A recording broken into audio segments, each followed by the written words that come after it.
Hoje é o Dia Internacional contra a Homofobia. A data foi escolhida porque, em 17 de maio de 1990, foi retirada a classificação homossexualismo da lista internacional de doenças. De lá para cá, muita coisa mudou, mas a população LGBTI+, ainda sofre muito preconceito e violência. Por isso, a Justiça brasileira atua para coibir esses casos. Eu queria deixar claro que a transfobia mata. Todos os dias. Não são qualquer mortes, não podemos desmerecer nem desqualificar as pessoas que estão morrendo.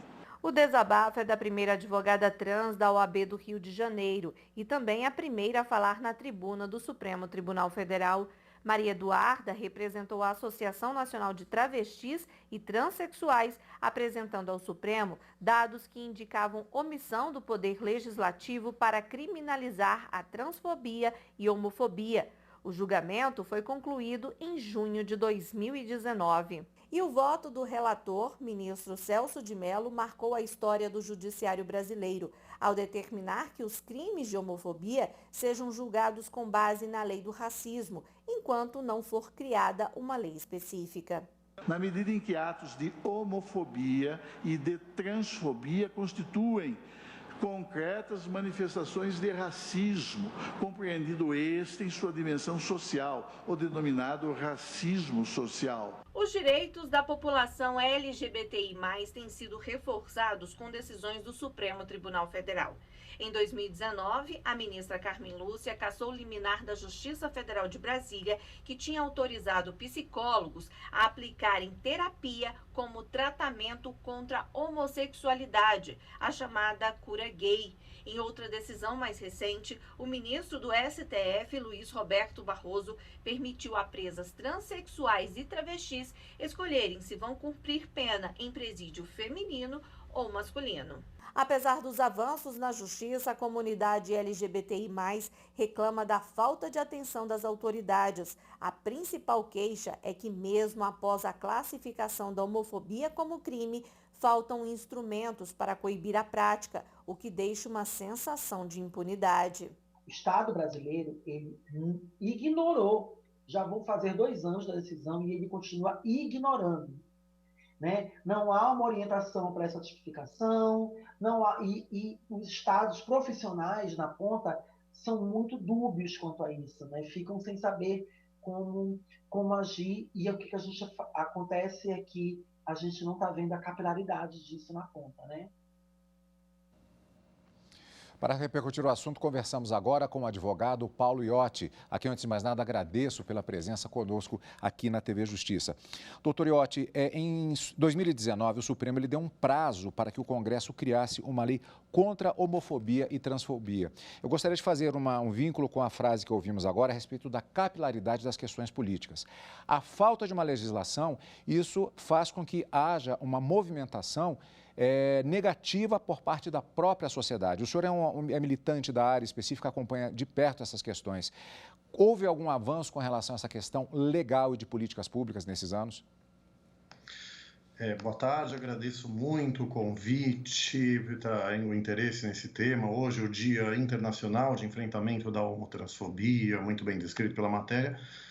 No Congresso Nacional, infelizmente, a gente não teve nenhum avanço.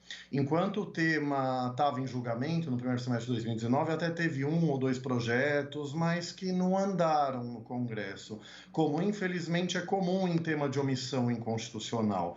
No Brasil, infelizmente, quando o Supremo Tribunal Federal fala para o Congresso que a Constituição exige uma lei, que o Congresso está em mora inconstitucional, o Congresso não se sente obrigado a criar a lei, como o ministro Gilmar Mendes até destacou nesse julgamento. Então, não houve lei. O Supremo até não fixou prazo nesse caso.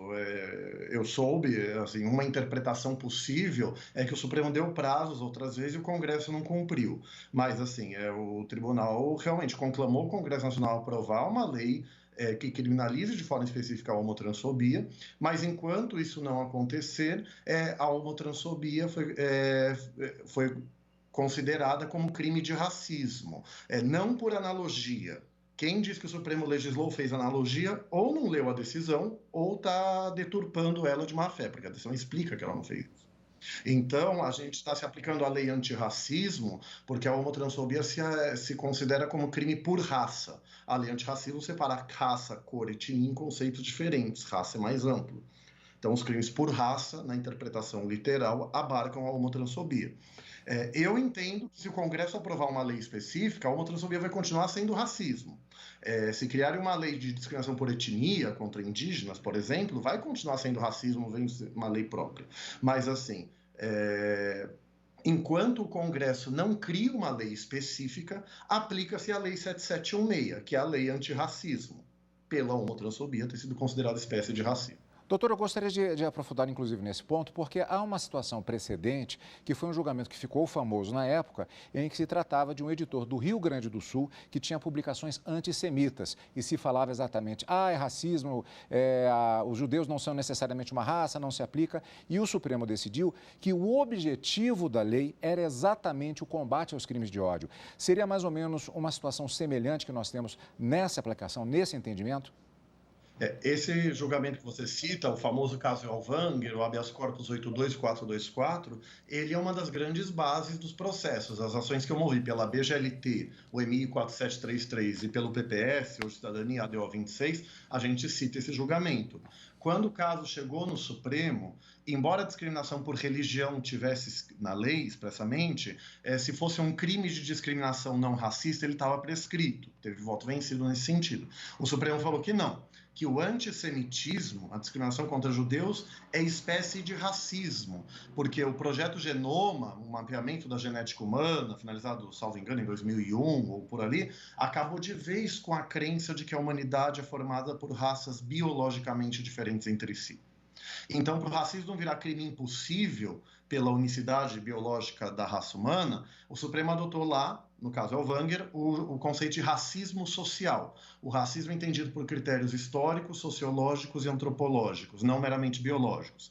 Então, o Supremo falou que racismo é a inferiorização de um grupo social relativamente a outro. Aí as ações falam, e o Supremo concordou. Se racismo é a inferiorização de um grupo social relativamente a outro, a homotransfobia é espécie de racismo. Você inferioriza a população LGBTI+, relativamente à população heterossexual e cisgênera. E o Supremo agora ele até especificou mais esse conceito. Então, numa síntese, racismo é a inferiorização de um grupo social relativamente a outro, num sistema de relações de poder, porque não existe racismo reverso, em que um grupo dominante oprime, desumanizando um grupo dominado, para controlá-lo, eventualmente eliminá-lo e assim excluí-lo do sistema geral de garantia de direitos. Se você lê a tese do Supremo, esse é o conceito de racismo dele. Então, a interpretação literal dos crimes por raça, não interpretação extensiva, não analogia, a interpretação literal dos crimes por raça abarca a homotransfobia. Essa é a tese que o Supremo Tribunal Federal concordou. Então, isso me permite um desabafo muito rápido. Eu fico chocado e muito triste com a comunidade jurídica, até professores de peso, criticando a decisão aparentemente sem ler. Quem fala que o Supremo teria legislado porque não está escrito orientação sexual e identidade de gênero, não enfrentou tudo isso que eu falei, que está escrito. E a minha doutrina é citada pelo ministro Celso nesse julgamento. Então, assim, não está escrito orientação sexual e identidade de gênero, mas a interpretação literal dos crimes por raça no sentido político e social de racismo. Quem quer discordar da decisão teria que enfrentar esse argumento. E não se faz isso, o que é chocante. Doutor, muitas perguntas surgem, muitas questões ainda precisam ser abordadas, mas infelizmente o nosso tempo está esgotado. Muito obrigado pela sua participação e boa sorte na continuidade, na militância em relação a esta importante área do direito. Muito obrigado. Obrigado, boa tarde.